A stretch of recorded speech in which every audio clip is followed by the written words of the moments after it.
ओम श्री परमात्मने नमः। अथ 16वां अध्याय देवासुर संपदा योग। कहते हैं कि श्रीमद् भगवत गीता भगवान की वाणी है, जो मात्र 45 मिनट में भगवान श्री कृष्ण ने सारा ज्ञान अर्जुन को दे दिया। जैसे जैसे समय बीतता गया, उसके साथ भी प्रबुद्धि व्यक्तियों द्वारा उसके संबंध व अलग अलग व्याख्याओं की गई। आज जितने भी संप्रदाय हैं, वे अपने शास्त्रों के संबंध में अलग अलग व्याख्या करते हैं। उदाहरण के तौर पर ईसा मसीह ने इंसानियत का पाठ पढ़ाया, लेकिन समय के साथ उन्हें संप्रदाय के लोगों ने उस पर अपने अपने विचार रखे।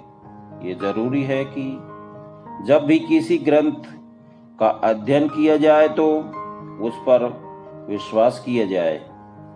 पिछले अध्याय में हमने पुरुषोत्तम योग का अध्ययन किया।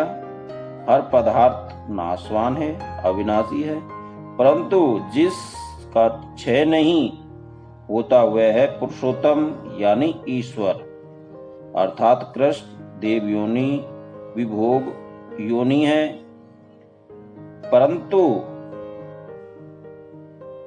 मनुष्य योनि कर्मों के अनुसार मिलती है।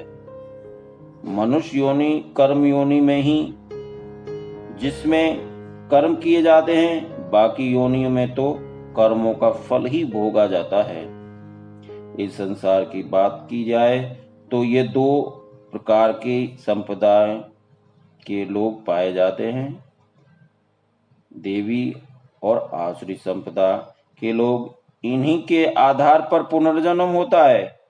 आइए चलते हैं इस यात्रा पर, जिसमें हम इन दोनों संप्रदायों के लोगों को जानेंगे। इस अध्याय में 3 बातों पर बात की गई। देवी और आसुरी संप्रदाय, नरक के द्वार और कर्म के संशय होने पर किसका सहारा लिया जाए। देवी संप्रदाय, ऐसी संपदा के लोग परम को प्राप्त करते हैं। ऐसी संपदा के लोगों को मोक्ष की प्राप्ति होती है। इस संपदा के लोगों के कुछ गुण भी बताए गए हैं। वे गुण हैं निर्भय, ज्ञानी, निर्मल मन, दान, इंद्रिया का दमन, देवता स्वरूप का आचरण, उत्तम कर्मों के आचरण, मधुर व्यवहार, कीर्तन में मन, धर्म का पालन, कर्म क्रोध नहीं करते, स्वयं कर्ता होने का भाव नहीं होता, नियत कर्मों का निर्वहन करते हैं, अप्रिय वचन व अप्रिय सत्य नहीं बोलते, दया, आसक्ति, कोमलता, हृदय, लज्जा, धैर्य और क्षमा अर्थात आदि। यदि कोई देवी संपदा का व्यक्ति है तो उसमें ये गुणों होंगे। यदि आप में इनमें से अधिकतर गुण हैं तो आप भी देवी संपदा के प्राणी हैं, और इसका मतलब आप भी जन्म मरण के चक्कर से मुक्त होने वाले हैं। आसुरी संपदा, इस प्रकार के व्यक्ति, जो लोग विनम्र नहीं होते, अहंकार का भाव होता है, इनमें अभिमान के कारण अज्ञानता आती है, बाहरी व भीतरी दोनों तरह से अशुद्ध होते हैं, फल की इच्छाओं के साथ कर्म करते हैं, वे आसुरी संपदा के लोग होते हैं। इनके भी गुण गीता में बताए गए हैं। ये गुण हैं अभिमान, क्रोध, ईश्वर को स्वीकार न करना, भ्रष्टाचार।